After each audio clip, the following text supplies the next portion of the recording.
a little run defense for you guys. This is something I've been working on here and there, and I think I've finally gotten it to a point that I'm really happy with. This is a 4-3 run defense, so if you're tired of running the 3-4 odd meta, or you're just looking for something maybe a little bit better against the stretch, this defense is for you. The adjustments are kind of dumb, to be honest, but they're really simple and they really work. So we'll go over a few of the common running formation types and what you can do to defend each one much better. You'll be running cover 4 out of 4-3 normal, and we'll start against a single back stretch from a wing formation. So right away you can see that the stretch is a really difficult run play to defend. So right there on the first try I was able to get an easy 10 yards. We can go over the instant replay. Now this isn't a great back, but you can see that, just because the blocking worked out, I was able to get to the edge and turn upfield. So right away you see the center and the right guard are able to double team the 3 technique, so he's never really going to make a play. The right tackle and the first tight end are able to double team the end, so he's never going to make a play. And then the tight end here usually does a really good job of peeling off his double team and getting to the next level, which is the outside linebacker. Although he gets shed pretty easily, he gets there, just enough for your running back to kind of make that edge. And then that outside tight end there is going to be able to take the next level guy, which is the cornerback here. And then although the middle linebacker, Bobby Wagner, is really, really good and really rangy, if we had like a better running back, you could, turn that corner and head upfield, maybe stiff arm the safety and even go upfield from there. And that's not necessarily what the best run defenders are going to be trying to do every single time. They're not trying to go immediately to the edge, because if there are some cutback lanes open, in the C or the D gap, they're going to take that. And, just how the run defenders fit the run against outside zone, it tends to leave a lot of openings, like I said, up those gaps. So if you are, say a middle linebacker and you are over pursuing, like I found myself doing many, many times, is I see that initial stretch animation, I immediately go shoot out to help against the edge there. As you saw in the previous clip, I need help on the edge. But the best stretch runners will see that and be able to cut that upfield. Or, if I'm trying to play sound defense and I'm trying to plug those initial cutback lanes, well, again, I can just, run that outside zone and get a few yards that way. If you're faster, have some abilities, it can be even tougher. So the adjustments that we're going to be doing allow us to do a few things here. First of all, it's going to give us much better edge support from these guys. Namely, we're going to get the cornerback actually involved rather than kind of drifting to his zone and getting easily blocked by that tight end. We're going to get this safety a little bit more involved, and it's going to allow us to be a little bit more sound in the middle. So with our middle linebacker, we can key against the dive. We can stay home against any potential cutbacks. Although I should say that the blocking with this, like just the way you set up your defense, dictates how the blocking works. And what I found is that there's much fewer cutback lanes up the C gap and the D gap like I was talking about, and the running back almost has no choice but to cut it to the edge, where you're going to have a couple defenders waiting for you. So the adjustments might not be super intuitive. So the first thing you're going to do is back off the cornerback on the wing side. So you're almost inviting them to run the stretch, right? So you don't have too many defenders over there. You got 2 guys over there that are 10 yards back from the ball. So you're kind of almost inviting it, but it's going to be good for you. The other thing is you have a couple options here, but you can essentially just blitz that cornerback, right? So these guys that are doing heavy runs, they're not necessarily going to be passing the ball on you, so you don't even necessarily care what you're doing in the back end in terms of coverage. But even if they do, they probably don't have something really, really good. But if they do, we have an option for that as well. We are going to man up the safety on the strong side there, on the wing side there, to the outside tight end.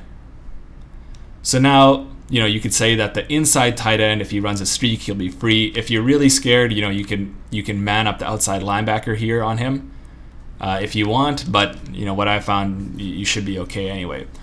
And so what will happen is, and I'll show you the instant replay here, but essentially that cornerback is going to get free on the edge here. And even if he doesn't make the tackle, the safety's going to be there to scrape and make the play. So if you remember from the first clip, the outside tight end here was able to get outside and make a block on the cornerback. And my running back, although he's not very good, he was able to get to the edge there and work off that block, cut inside or cut outside, whatever I want to do. In this case, So again, I'm getting similar thing here. Center and the right guard double team. The 3 technique, the right tackle and the inside tight end double team the end. But now, because the cornerback is so backed off that the next target for the outside tight end is actually the outside linebacker right here, which we don't really care because he's never going to be able to make a play anyway. Either he's, like in the last case, the inside tight end was able to peel off his double team and block him. In this case, we are essentially taking out 3 run blockers with 2 run defenders. So now we have 2 free defenders in the cornerback and the safety, plus if we were so inclined with Bobby Wagner, our middle linebacker, we could scrape over there too. So what you see now, the cornerback is able to fly through and make a tackle in the backfield, and even if they had stiff arm or jukebox or something, we have the safety ready to make a play, and then potentially our middle linebacker there as well. So yeah, that's really good. In this case, it worked out. There was a few more, like they could have potentially cut this up the B gap there, but again, as a middle linebacker, and we'll go over this in the next clip probably, you're going to be waiting to kind of fill that hole. So again, same thing, just back off that cornerback on the wing side, blitz him, man up the safety on the outside linebacker there. Let me just get off. This is a good run defense in that you don't even necessarily need to do anything. Like I can just go on a defensive tackle here, and you'll see how difficult it is for me to do anything. So the reason why I man up that safety on the outside tight end there is just because he fits the run a little bit better. Otherwise, he is a little bit slower to react in his deep quarter zone here, and he fits the run inside a little bit more. So in this case, if I were to just blitz the cornerback here, we're still going to have that cornerback come in free, but that safety won't be able to be in as good of a position to make the play. So as you see here, the safety is just a little bit slower to react here. Whereas if I had him manned up, he'd be pretty much right behind the cornerback at this point. Right here, you have a bit of a 5-yard separation. He's kind of inside a little bit. And whereas, he's here right now, in the other case, if you remember, he is maybe more so around here in a much better position to make a play. So it's not the most necessary thing, but in some cases it will be. Again, if your opponent's able to break that tackle, you want him there to be able to be that second defender. Then going back to what I was saying about the middle linebacker, your job is to essentially escort the running back to the edge. So again, I was saying there aren't too many cutback lanes open, but if there is, you want to be the first defender there. So if there's an opening in the B gap or the C gap, you want to be there to say, no, you're not going here, you're going to the edge, where I'm going to have a cornerback and a safety ready for you, right? So the other thing you can do, if you are a little bit more worried about the pass, is that you can cross-man these guys. Again, these are ridiculous adjustments, but they help you defend the run a little bit more. So you can cross-man these guys, and you'll still do a good job against the run, as I'll show you right here. Again, the cornerback's able to meet him in the backfield, make that tackle for a loss. The problem is, if I change my formation here and go to a stretch looky play, so a stretch RPO play, is that when I would do the cross-man over here, the cornerback is going to be much slower to react against the run. So he's still able to get through, which is fine, but it's just not quite as aggressive. So if I just take a quick look at this, once I get the snap of the ball, the corner kind of comes down, then he hesitates, then comes out, and then the safety is able to kind of track out there and make a play anyway, which is fine. You still got to tackle for a loss, but it isn't as aggressive. And then as you see, we actually got quite a decent cutback lane over here between the 2 tight ends that he could have hit. Now you'd be waiting there with your middle linebacker and you kind of escort him out, but it is a pretty big gap nonetheless. Now if we were to do the original setup where we're blitzing the cornerback and manning that outside safety there, you see that there's not nearly as big of a opening between those 2 tight ends. So yeah, I would say against these wing sides where we're expecting to stretch over there, the best option is probably something like this. So you have those 2 tight ends both manned up, but you have that cornerback free to come in and be that first man against the ball there. So before we get on to the next tip, I just want to show you here that this is going to be working, the exact same setup. It's going to work against a similar formation but with a third blocker to that side. So in this case we added a fullback, but this could work against a single back with 3 tight ends to that side. It's all going to be the exact same thing. So we can back off that cornerback, we can man up the safety here, and a lot of times the fullback kind of doesn't know what to do. He'll kind of go up, target the middle linebacker or something. But even if he kind of comes out, so in that case he kind of got bugged out and you're able to make that easy play. So not bad, right? The next tip though is that against formations with a wide receiver to that side, things kind of break down a little bit. So I'm going to go ahead and show you the exact same setup over here. But now we have a wide receiver over to that side, and he's going to do a much better job of actually targeting those outside defenders, just like this. Again, we can hit that edge. The safety's free, but by the time you get to him, you already get 5 to 10 yards. So what I've been doing in this case, again, in formations where you have a wide receiver to that side, you're going to be doing something a little bit different here. And I actually brought up this tip a long time ago. I've been doing this for a number of years.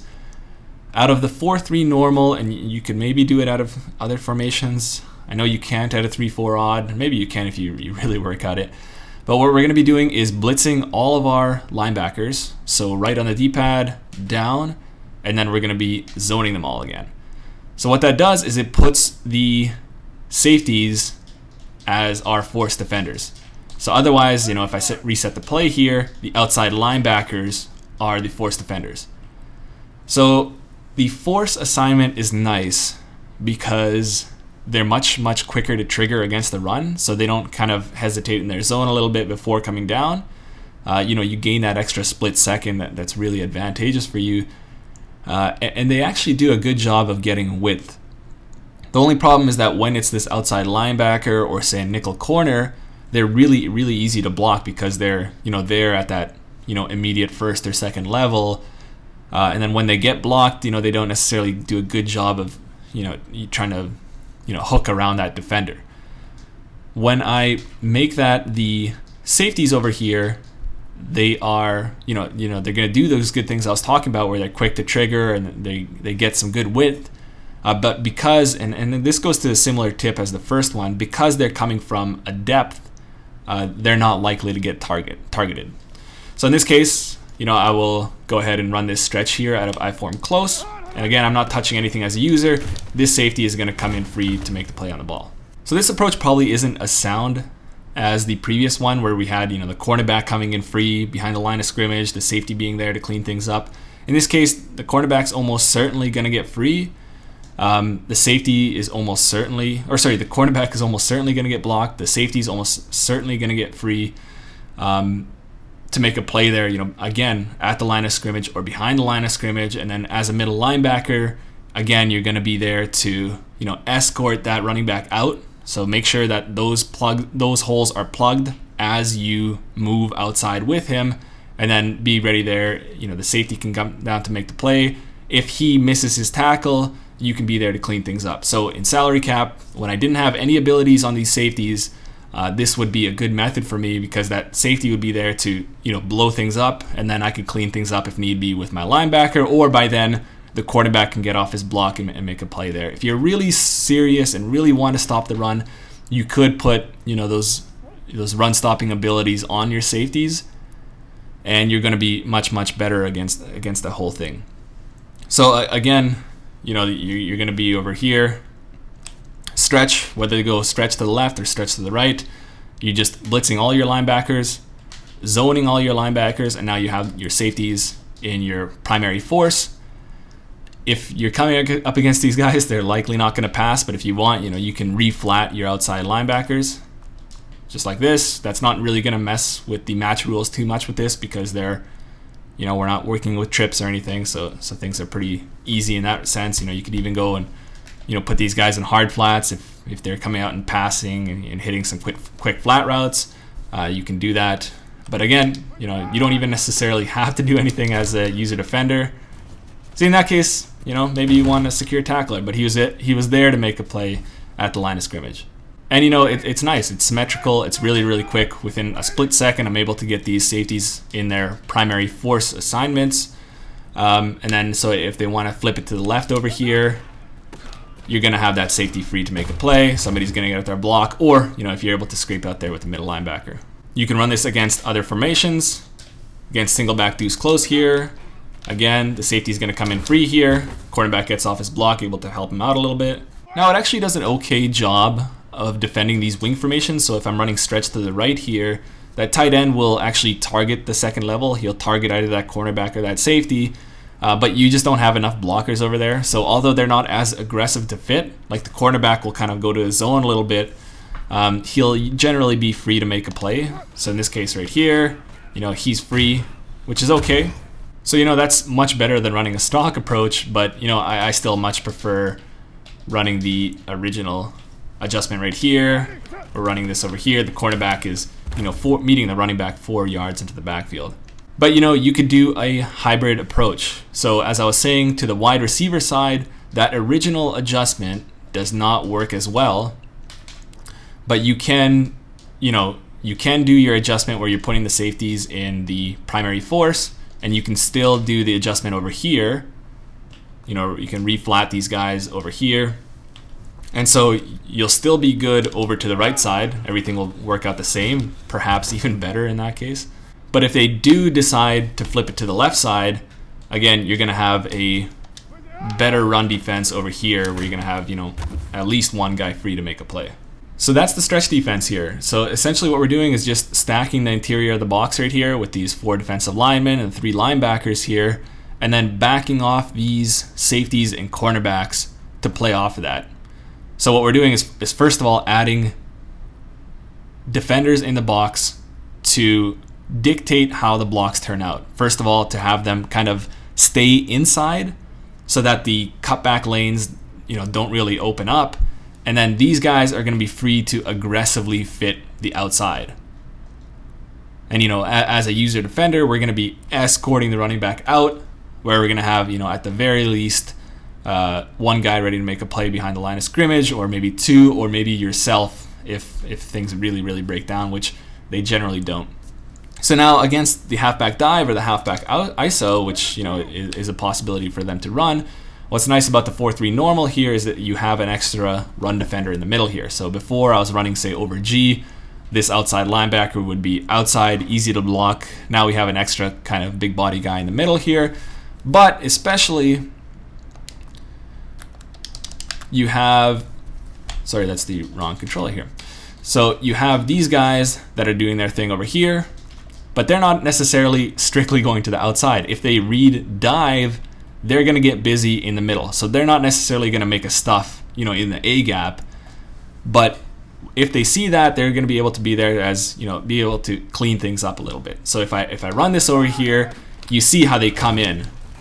So, you know, I'm able to get 2 yards there, but they're extra support in the middle. So that's really, really nice, right? So you're not free as a middle linebacker here that, you know, if you get blocked or if you miss a tackle, you know, that running back can be potentially off to the races. Now, cover 4 is a good interior run defense, but again, we're just trying to get much, much better because there are good run players out there with good run abilities. We need all of the defenders kind of suffocating them, you know, as good of a job as we can. If we run this just regularly, you know, you can see how much more room there is.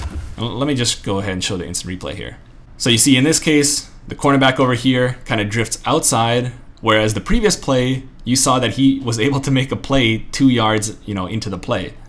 Over here, even the safety who's, you know, a run defender, he's kind of a little bit late to trigger and he's pretty easily blocked. But, you know, if we run this with the original adjustment where I back this guy off, I can man him up or blitz him just like this. And again, we run the halfback dive here. The safety and the cornerback, again, they're there to make things difficult on your opponent. The last thing you can do, if that isn't enough for you, you can potentially, in these cases where you have just one wide receiver to this side and this safety really has nothing to do in coverage here, you can, you know, bring him down here and blitz him off the edge. So what that allows you to do is that, and let me just go ahead and run this here. So halfback dive, he comes in free and he's able to kind of make a play behind him. Now this is really going to be an option for you mostly in I formation where you don't have a tight end over here, where the left tackle has to take the end and then the cornerback comes in free, he's going to be unblocked. So now there are cases where the running back can outrun him to the edge, or, yeah, he can outrun into the edge or potentially, break that tackle. But he's just adding to the whole picture here, right? We can add this with our adjustment over here to have those safety and the cornerback over here, and that's just making things much, much more difficult. So he can't really cut to the left, right? We're forcing him to go to the right, or forcing him to hit that hole much, much quicker, potentially forcing him to, hold the right trigger button, in which case when they hold the right trigger button, our guys get off their blocks and we're even much, much more sound defending that run. So just another option in that whole scheme of things. Okay, that's the 4-3 normal run defense, guys. I know some of the adjustments are kind of silly and don't really make sense, but I think they're pretty easy, and I think, as you see in this video, I think they're really, really going to help you out. They've helped me out. I think you guys should definitely try it. Definitely let me know how it goes, and I'll see you guys in the next one.